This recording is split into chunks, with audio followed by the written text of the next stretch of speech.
Bismillahirrahmanirrahim. Assalamualaikum warahmatullahi wabarakatuh. Perkenalkan, saya Margono dari program studi S1 Teknik Mesin Sekolah Tinggi Teknologi Warga Surakarta. Di sini saya akan menjelaskan materi perkuliahan yang saya ampu, teknik dalam metode pembelajaran, kemudian materi-materi yang akan saya berikan, serta metode penilaian-penilaian yang saya gunakan. Untuk mengukur capaian pembelajaran mata kuliah yang saya ampu, yaitu mata kuliah material teknik, di mana mata kuliah ini adalah salah satu mata kuliah inti dasar dari program studi S1 Teknik Mesin dengan besaran SKS sebesar 2 SKS. Mata kuliah material teknik saya berikan konsep pembelajaran secara student center learning, di mana ada komunikasi secara dua arah, kemudian terkait dengan pokok materi dan pembahasan yang saya berikan kepada mahasiswa. Di antaranya adalah tentang struktur kristal, karakterisasi material, diagram fasa, dan material logam fero. Dari capaian pembelajaran mata kuliah, untuk mata kuliah yang saya ampu ini adalah di mana yang pertama, mahasiswa mampu menjelaskan konsep ilmu material. Yang kedua, mahasiswa mampu merancang proses suatu material yang menghasilkan struktur kristal. Yang ketiga, mahasiswa mampu memformulasikan hubungan antara proses, struktur, sifat, dan performa material. Yang keempat, mahasiswa mampu memformulasikan diagram fasa pada material yang mengalami sintesa. Dan yang kelima, mahasiswa mampu merancang tahapan-tahapan dalam pemilihan material dan pertimbangan desainnya. Mata kuliah material teknik ini ditempuh selama 16 kali pertemuan tatap muka, di mana 16 kali tatap muka ini di pertemuan ke-8 adalah UTS dan di pertemuan ke-16 adalah UAS. Untuk bobot penilaian akhir dari mata kuliah ini, yakni yang pertama kehadiran sebesar 10%, yang kedua tugas sebesar 20%, yang ketiga UTS sebesar 30%, dan yang keempat UAS sebesar 40%. Selanjutnya, pada pertemuan hari ini adalah pertemuan ke-14, saya akan menjelaskan materi tentang modifikasi permukaan. Bismillahirrahmanirrahim. Assalamualaikum warahmatullahi wabarakatuh. Waalaikumsalam warahmatullahi wabarakatuh. Selamat pagi semuanya. Pagi, Pak. Alhamdulillah, pagi hari ini kita berjumpa kembali untuk melanjutkan pertemuan mata kuliah material teknik pada pagi hari ini. Hari ini kita memasuki pertemuan ke-14. Sebelum kita memulai perkuliahan, alangkah baiknya kita berdoa dulu menurut keyakinan dan kepercayaan masing-masing. Berdoa, saya persilahkan.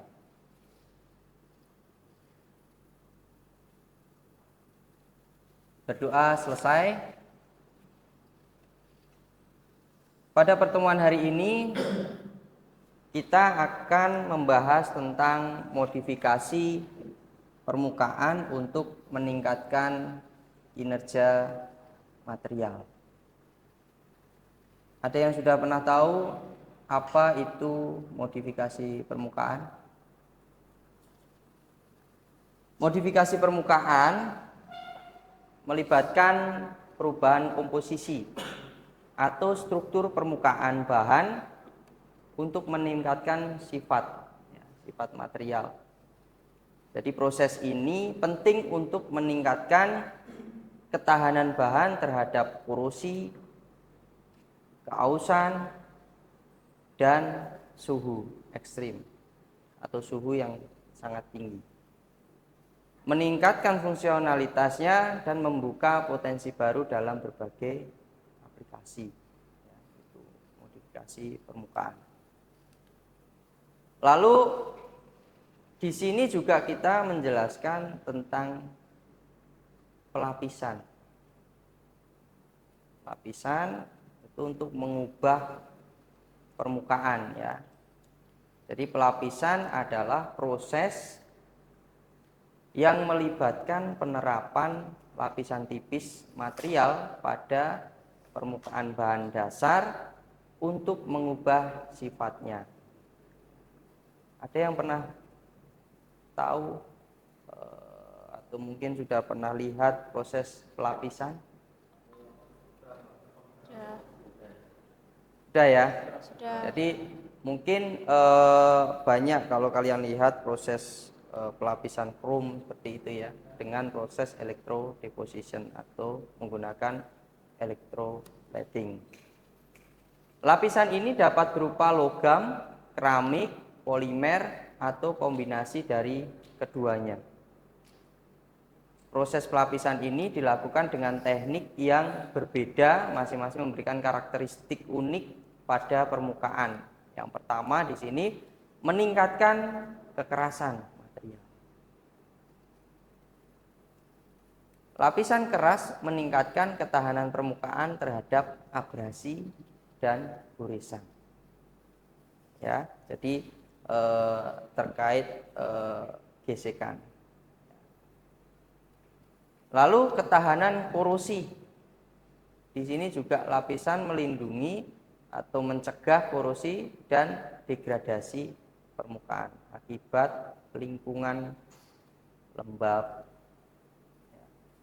atau lingkungan korosif. Lalu di sini juga ada sifat tribologi. Nah, di mana pelapisan dapat mengurangi gesekan dan keausan, meningkatkan ketahanan terhadap tekanan dan suhu.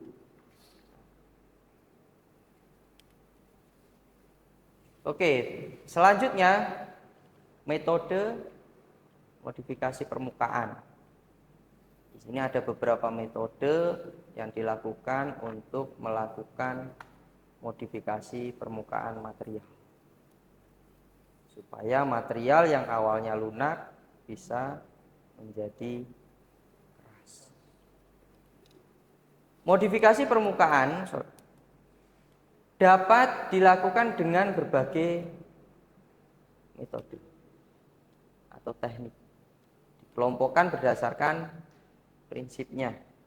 Ya, metode fisik melibatkan perubahan struktur permukaan seperti kekasaran, hidrofobisitas, dan energi permukaan, tanpa mengubah komposisi kimianya. Sehingga pada material yang dimodifikasi permukaannya, komposisinya masih tetap. Ya.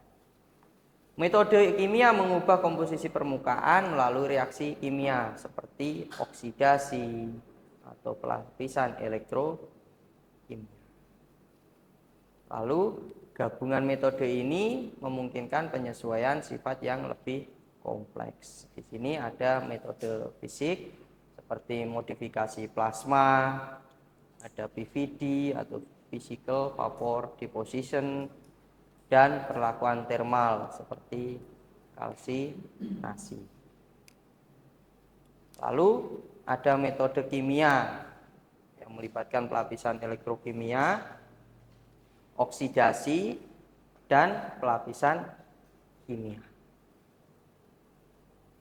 Lalu selanjutnya ada kombinasi atau duplek atau hibrid ya.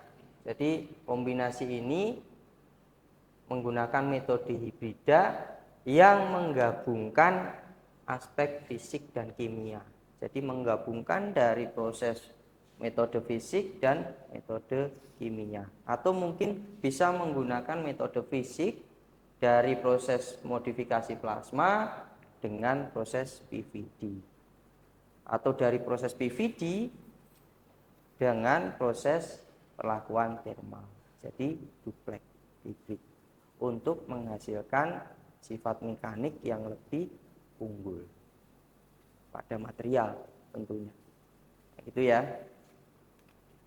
Nah, di sini diperlihatkan mekanisme atau proses modifikasi dengan modifikasi plasma. Ini ya, diperlihatkan yang pertama terjadinya mass transport of reactant. Ya, lalu yang kedua ada reaction. Ada reaksi dari ion-ion ini. Lalu yang ketiga itu ada diffusion of precursor. Ya, ada proses diffusion. Lalu yang keempat ada adsorption of precursor. Ya, di sini. Dan selanjutnya yang kelima ada surface diffusion. Terjadi difusi pada permukaan. Jadi ion-ion dia mengalami difusi pada permukaan. Selanjutnya ada surface reaction. Ketika ada proses difusi terjadi reaksi pada permukaan. Lalu terjadi desorption of byproduct. Ya. Dan proses yang terakhir di sini yaitu byproduct removal. Jadi ada pemindahan. Ya, di sini. Oke, ini adalah salah satu contoh proses atau mekanisme modifikasi dengan plasma. Selanjutnya peningkatan kekerasan permukaan, di mana pelapisan dapat meningkatkan kekerasan permukaan, membuat lebih tahan terhadap keausan dan abrasi. Ya, jadi bahan keras seperti karbida, nitrida, dan keramik digunakan sebagai lapisan untuk meningkatkan ketahanan permukaan terhadap goresan, gesekan, dan keausan. Nah, di sini ada teknik pelapisan yang sudah kita sampaikan tadi, yaitu CVD, Chemical Vapor Deposition. Itu merupakan salah satu proses dengan menggunakan modifikasi plasma. Lalu ada PVD atau Physical Vapor Deposition, digunakan untuk membuat lapisan tipis dan keras. Selanjutnya yang pertama itu bahan atau aplikasi yang sering digunakan dengan menggunakan lapisan CVD dan PVD seperti alat potong. Ya, ini pelapisan meningkatkan umur pakai alat potong seperti pisau, matabur, dan pahat. Lalu ada komponen mesin, ya. Jadi peningkatan kekerasan ketahanan, meningkatkan ketahanan komponen mesin terhadap keausan dan gesekan. Lalu ada peralatan industri, di mana pelapisan melindungi peralatan dari kerusakan dan abrasi dalam lingkungan kerja yang keras. Oke. Jadi proses pelapisan ini digunakan sebagai apa? Salah satunya untuk meningkatkan sifat pada material. Ya, jadi proses-proses ini memang tujukan untuk meningkatkan sifat material. Nah, Di sini ada peningkatan ketahanan korosi juga. Korosi adalah proses degradasi atau kerusakan material akibat reaksi kimia dengan lingkungan. Ya, dengan lingkungan asam maupun basah. Sehingga pelapisan dapat mencegah korosi dengan menciptakan lapisan pelindung yang memisahkan bahan dari lingkungan korosif. Jadi melindungi bahan dari lingkungan korosif. Lapisan ini dapat berupa logam tahan korosi seperti krom, nikel, atau seng. Atau bisa polimer seperti epoksi dan poliuretan. Yang pertama, pembentukan lapisan. Lapisan pelindung membentuk penghalang antara bahan dan lingkungan korosi. Lalu yang kedua, penghalang korosi. Lapisan mencegah penetrasi oksigen dan air, agen korosi utama. Lalu yang ketiga itu pelindung permukaan. Bahan dasar terlindungi dari serangan korosi. Nah, lalu yang selanjutnya di sini juga ada peningkatan sifat tribologi. Ada yang sudah pernah tahu tribologi? Belum ya? Belum. Oke. Jadi tribologi mempelajari tentang gesekan, keausan, dan pelumasan. Kalau kita membahas tentang tribologi yang mempelajari tentang gesekan, keausan, dan pelumasan, maka kita akan kembali lagi ke awal tadi bahwa material perlu ditingkatkan nilai kekerasan, peningkatan kekerasan yang akan berkorelasi dengan sifat tribologi. Pelapisan dapat meningkatkan sifat tribologi permukaan, mengurangi gesekan dan keausan lapisan solid seperti MOS2 atau grafit atau lapisan tipis. Memberikan pelumasan yang baik dan mengurangi gesekan antar permukaan. Sifat tribologi, ya, gesekan, keausan, pelumasan. Manfaat pelapisan di sini mengurangi gesekan, efisiensi energi. Lalu meningkatkan umur pakai komponen. Selanjutnya mempermudah pergerakan dan mengurangi keausan. Oke.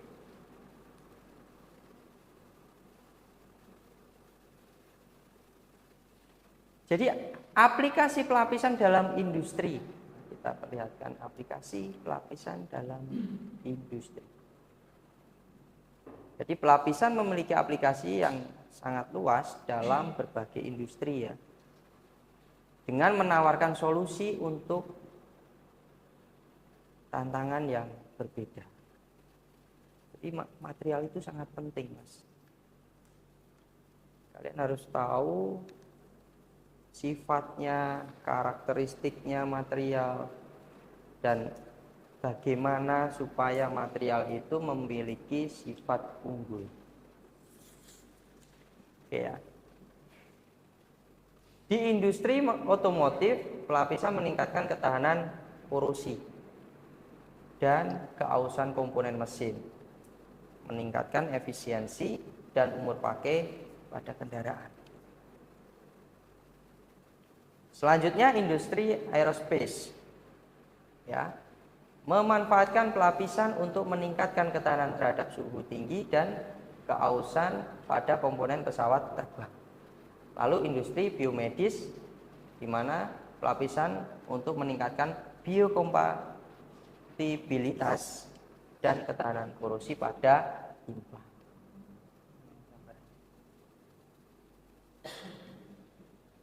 Jadi setiap aplikasi memiliki kebutuhan material yang berbeda, tidak sama. Oke, jadi di problem di sini adalah yang pertama itu tadi adalah peningkatan kekerasan, kedua adalah peningkatan ketahanan korosi, lalu yang ketiga adalah peningkatan ketahanan tribologi. Oke, lalu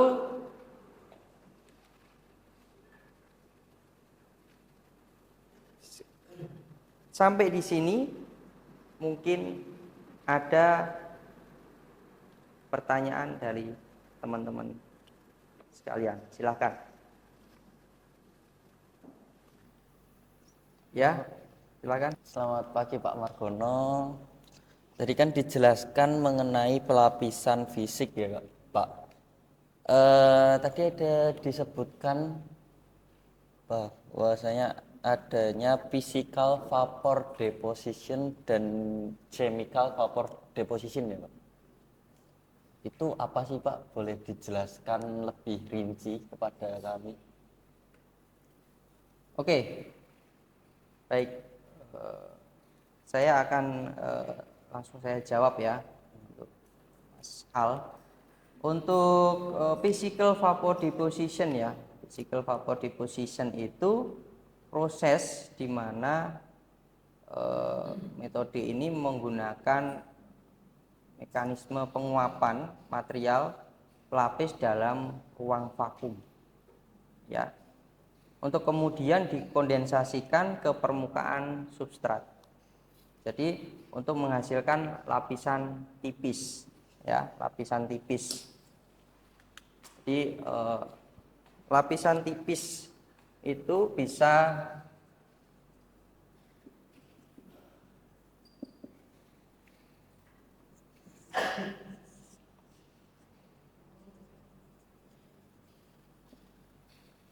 dihasilkan dari titanium, ya, dan bisa dihasilkan dari nikel, ya. Jadi proses PVD itu memadukan atau menambahkan lapisan tipis pada substrat dengan menggunakan bahan logam lainnya seperti titanium dan atau bisa nikel untuk menghasilkan lapisan tipis. Oke. Sudah jelas Mas Al? Jelas Pak, terima kasih. Baik, ada lagi? Selanjutnya? Pak, izin bertanya. Oke, Soal. Izin bertanya, Pak. Untuk pertanyaannya itu, apa itu sifat mekanik material? Mungkin bisa dijelaskan secara lebih terperinci lagi. Baik, Mbak Naswa. Jadi apa itu sifat mekanik material? Ya. Kita tadi sudah membahas di awal itu tentang peningkatan kekerasan, ketahanan korosi, dan sifat tribologi. Tapi di sini sifat mekanik material itu, sifat mekanik material itu adalah suatu respon dan atau kemampuan suatu material dalam menahan beban, gaya, atau deformasi, di mana parameter utama yang diukur dalam sifat mekanik material itu seperti kekuatan, kekakuan, keuletan, ketangguhan, serta elastisitas dan kegetasan. Nah, sifat-sifat ini dihasilkan dari proses pengujian atau diketahui dari proses pengujian, seperti pengujian kekerasan menggunakan uji kekerasan Vickers, Brinell, Rockwell, ya. Lalu ada lagi uji tarik, pengujian tarik dengan menggunakan tensil test. Seperti itu. Gimana Mbak Naswa, sudah jelas? Sudah Pak, terima kasih Pak. Baik, terima kasih. Ada lagi yang mau ditanyakan? Silakan.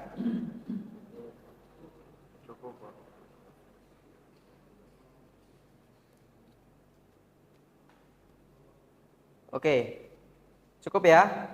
Cukup Cukup, Pak. Baik, nanti silahkan dikembangkan secara mandiri ya. Kalian juga bisa berdiskusi dengan saya di luar jam kuliah ini. Jadi jika ada pertanyaan lain tentang kuliah material teknik, kalian bisa menemui saya di ruangan untuk konsultasi atau kita bisa diskusi bareng. Baik, jika tidak ada pertanyaan, kita tutup kuliah pagi hari ini. Ya, sebelum kita tutup, alangkah baiknya kita berdoa dulu, ya. Berdoa menurut keyakinan masing-masing. Berdoa dimulai.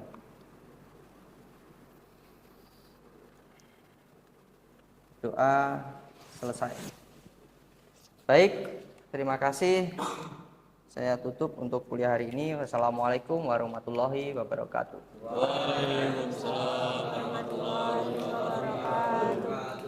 Terima kasih Pak. Demikian video pembelajaran terkait mata kuliah material teknik. Terima kasih. Assalamualaikum warahmatullahi wabarakatuh.